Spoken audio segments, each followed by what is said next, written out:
Hello, my name's David Seaman, and this is the Three Lions Podcast.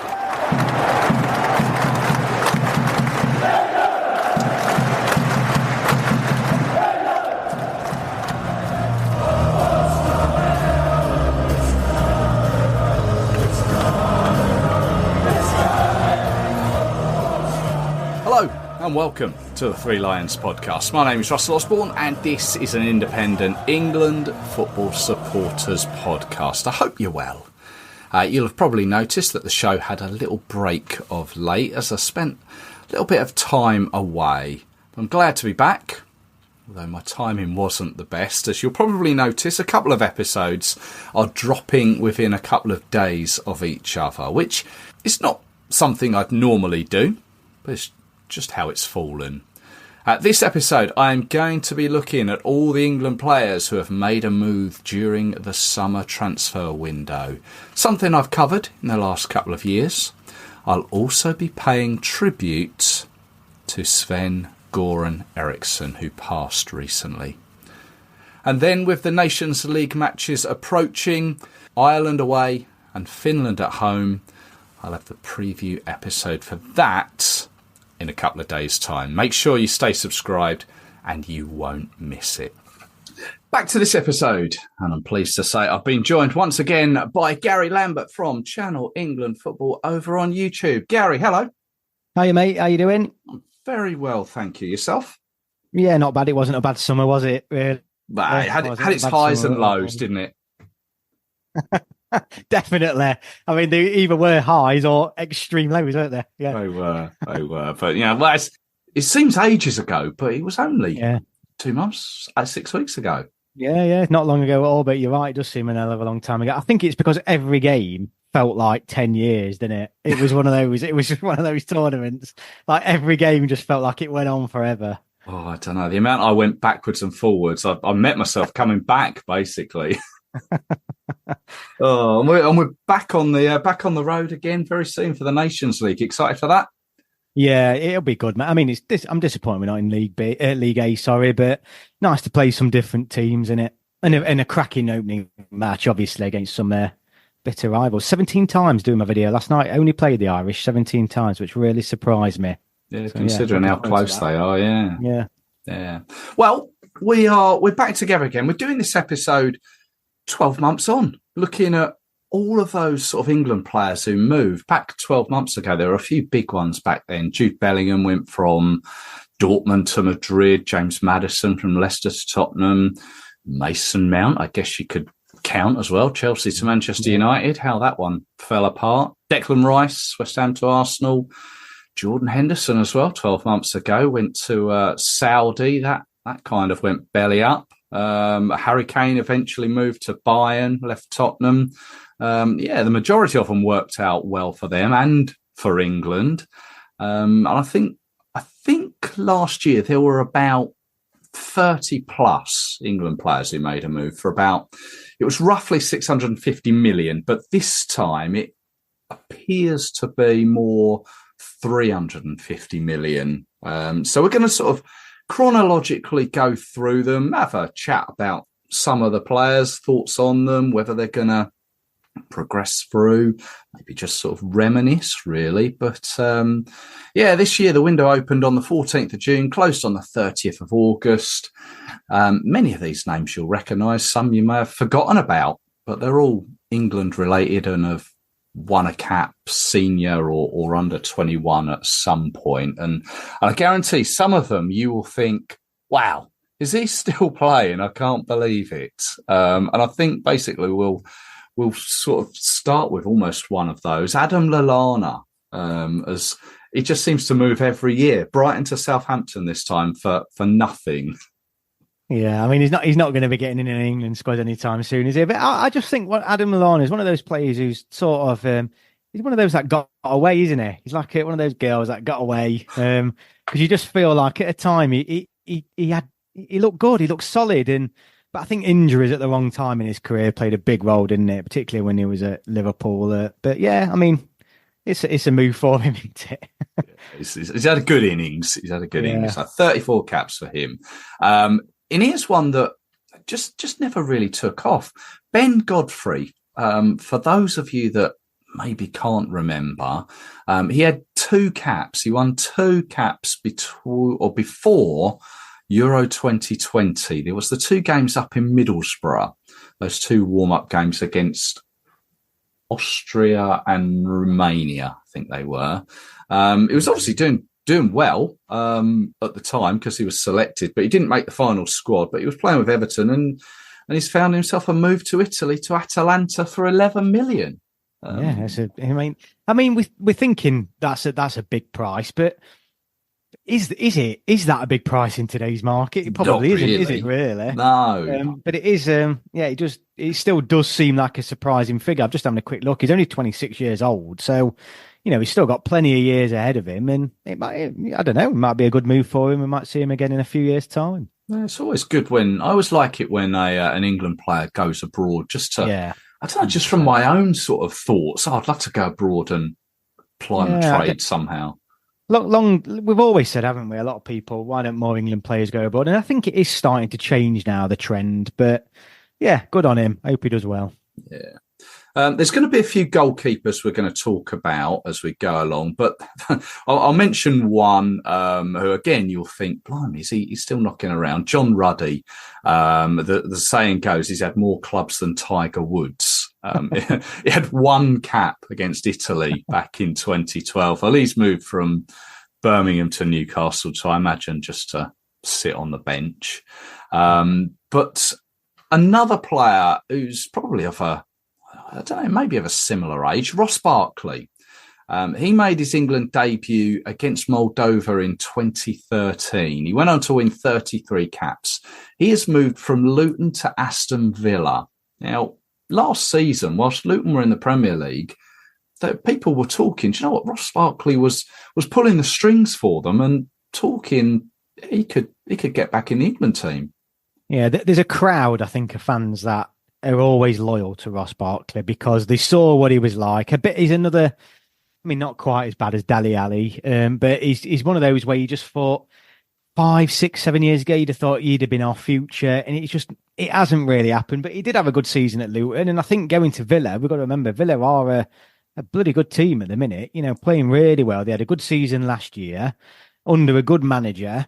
Is he 30 now? Yeah, I think he's 30 years old now, so it's probably maybe a little bit late to him because obviously he's playing in an area of the pitch as well where we've just got an abundance of talent. But yeah, if he has another good season, why not? But I don't know. I think it might be a bit of a push. I don't think he's going to be going to Villa and starting many games, but I could be wrong. No, I think Villa have probably drafted him in because they've got Champions League football this year and need to just sort of stretch their squad as it were. But as I say, you never know. But he's one of those players that's sort of looked after himself, I think, is the way it can be looked at. 14th of July, Callum Chambers, he won 3 caps. He left Aston Villa and he's moved to Cardiff. Let's say he won 3 caps. Now, one player who there's a lot of conversation about, and we will come back to him for other reasons. Mason Greenwood, he won 1 cap. Now he was at Manchester United and he's moved to Marseille for 26.5 million, but he was on loan at Getafe last year. But now he's gone to the French league. And before we sort of comment on him, I think we'll come back to him because there's some more sort of news about him. But yeah, I think it was Iceland. It was Iceland that he won his 1 cap. It was because it was him and Foden got in a load of bother, didn't they? Taking a load of women back to the hotel room or something. Foden, that was it. Yeah, sort of how one went one way and the other has gone another. We'll come back to him. Carrying on the list, we're doing them sort of chronologically. Ryan Sessegnon. Now, he 20 under 21 caps. He hasn't made it to the senior team yet.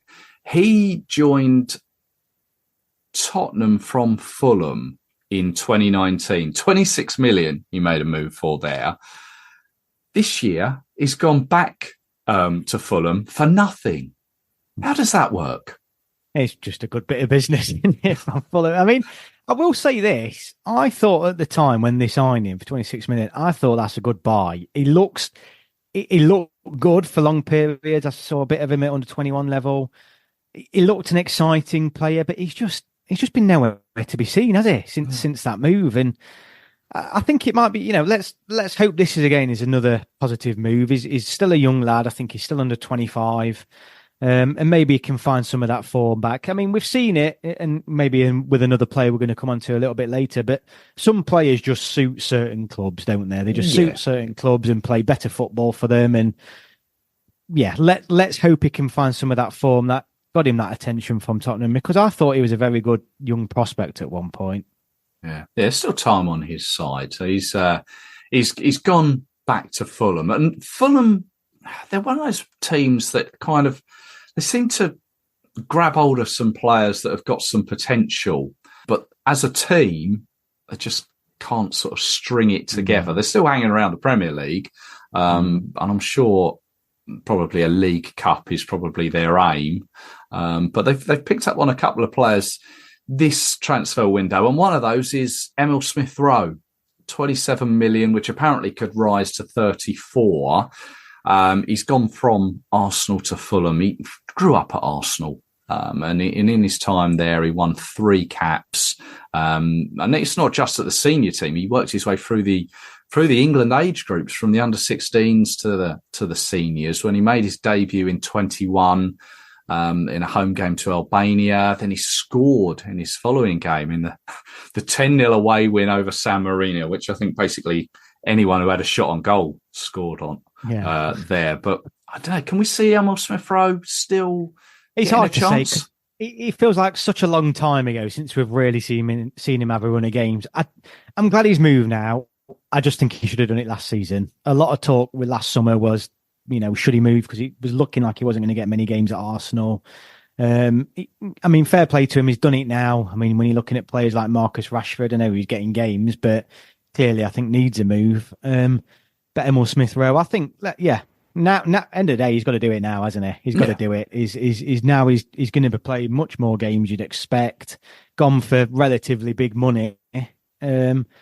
It's now or never for him, really. Yeah, and I guess from his own perspective, he's staying in London, so he doesn't have to uproot everything. And I wonder if that's when you're moving clubs, a thing that you kind of look at. It's like, well, I don't want to move house. I want to be just comfortable. I always do think that. I always do, but then I remember how much money they're earning, and I just think, you know what, I'd make do moving city. I'm sure I can find something pretty nice whichever club I'm at. Yeah.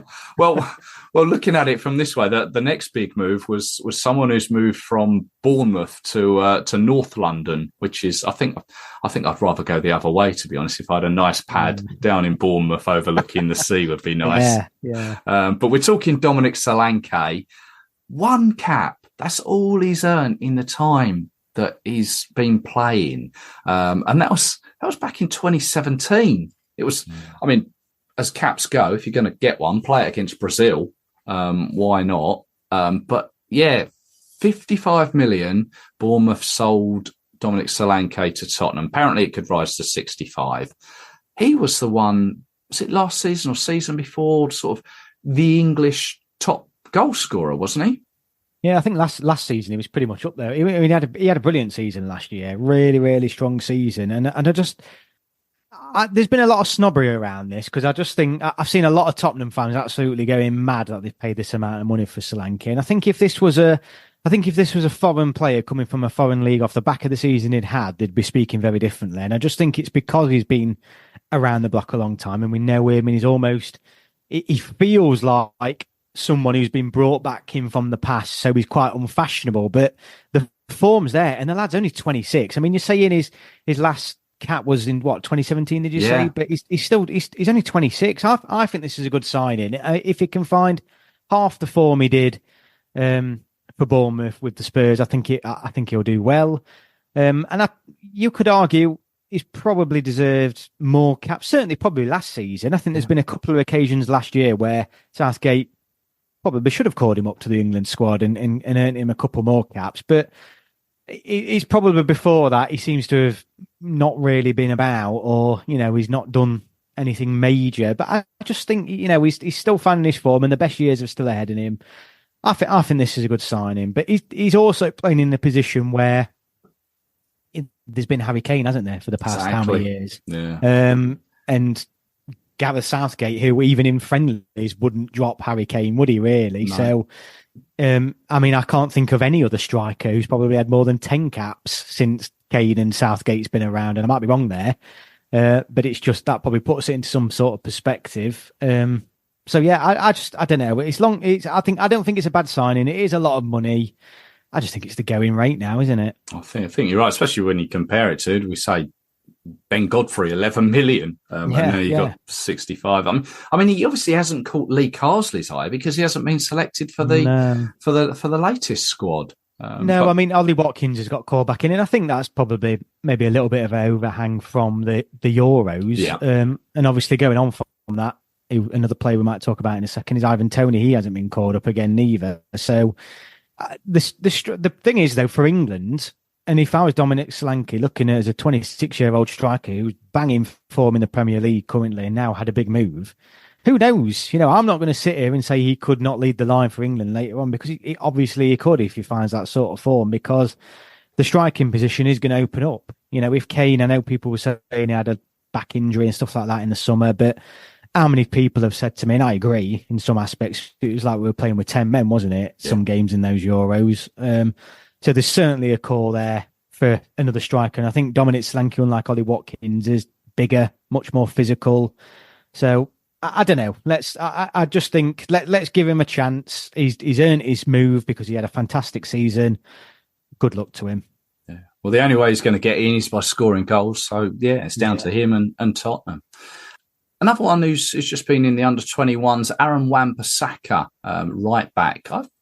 I can't believe he hasn't made it into the senior squad at this rate, but he moved from Manchester United to West Ham for 15 million. Calvin Phillips, back in the middle of August, he has gone on loan from Manchester City to Ipswich after a loan period at West Ham last year, which kind of went belly up as well. I'm in two minds about Calvin Phillips, because I kind of look back at his time at Leeds and think, yeah, you had a great period of time there. You earned your England call up for the sort of the Euros, Euro 2020, and he was running the midfield there. Earned the plaudits for England. Then he sort of saw the stars, saw the money, went to Manchester City. It all went wrong for him, and eventually he lost his place, deservedly so, really. And so I kind of think, well, you bought it on yourself. But now he's been given a chance to go to Ipswich. I could be honest, having been away for a couple of weeks, I haven't seen it. Has he started at Ipswich yet? I'm not sure, I'm not actually sure. I'm just trying to have a look now to actually see if he started at the weekend. I mean, the thing is it's clear it clearly didn't work out for. He did start on Saturday against Fulham, but he wasn't really given the chance at City. I think that's something. Even though I do feel sorry for him, he never got a game, did he? Yeah. He never even got. I don't think 10 games. He probably did, but it never felt like he got more than one game in every 3 months. So I will say this to him: he hasn't dropped down because of his own performances, because it's not like he was playing at City and he was playing poorly and he was dropped. He was just never given the opportunity to perform. No. Where he let himself down was last season at West Ham, where obviously he went on loan and that was his big chance and he just had an absolute stinker. It's a good move for him. He's going to get games. That is the thing, yeah. It's just, I mean, Ipswich is a huge difference, isn't it, from Manchester City? And but in a way, is it more similar to a Leeds? Is it one of those, teams where you're going into games not necessarily the favourites every single week? You're not controlling the ball. He's a ball-winning midfielder, really, isn't he? He's a nuisance. So let's see what he can do. But the problem is he's not had any sort of consistency for his own sake in terms of playing regular. So he needs to just get back into his stride and just start playing regular again. Fresh start for him. Yeah. Let's hope we know what he can do. So that's the frustrating thing. We know what he can do. Yeah. Perhaps this is the fresh start that he needs. I mean, sorry, Russell, did Southgate, I'm sure Southgate was absolutely slated, wasn't it, for saying after the first game at the Euros that we missed Calvin Phillips? Yeah, he did. I mean, that was one of Southgate's. I mean, it was. Southgate, I mean, yeah. But what he was thinking, I've no idea saying that. Yeah, but I think what he's probably arguing is in the past he has been such a big player for England and he has put some big performances in. Yeah. And really, we still haven't resolved that central midfield problem, have we? So we need a fit and healthy Calvin Phillips. It's an area of the pitch where England aren't blessed with an abundance of talent. So again, good luck to him. Yeah. A couple more under 21s. Cameron Archer has moved from Villa to Southampton for 15 million. Oliver Skipp, I seem to remember Tottenham fans saying quite a while ago, saying he was going to be a potential good one for the future. He earned himself 24 under 21 caps. He moved from Tottenham to Leicester for 20 million.